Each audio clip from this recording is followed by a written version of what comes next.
Tapos, Hi guys, and now we're at mukbang shows. ayun, mukbang shows. Oh. Sa malapit to?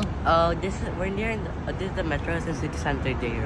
Ang City Center Dera, ayun. It's in the opposite side of May katabi Giftland. siyang Ukay. oh, yung Giftland. Ayun, yung Giftland.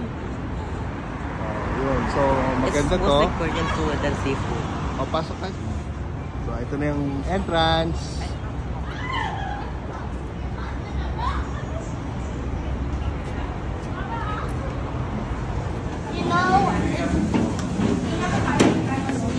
O, kuya. Maganda itong table na pili mo, ha. Yes, Hi guys, so we're in mukbang shows and there's a choice of 69 and 89, but we chose 89 since there's unlimited Korean barbecue. Okay, good.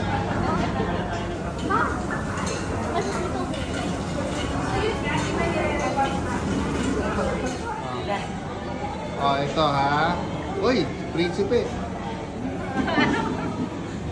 My chin is hurting. Okay, oh, ayan, ayan. Oh, ano masasabi niyo sa food? Good. Ha?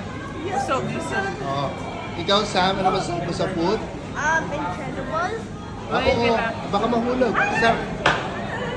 Hi guys, and now we just finished eating the mukbang shows. Mukbang shows. Oh.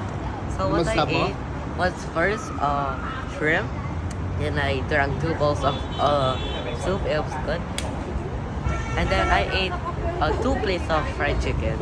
Yes. So yun na nagustuhan mo, ha? Yeah. Korean fried chicken yata yun. I ate 6 in total. The first one was with the cheese. Ikaw, Then Sam? I ate beef. Hi guys, so we finished our mukbang shows and then we were picturing over here and then it fell. Okay, and by the way, don't forget to like, comment, and follow us on TikTok. Okay. Bye.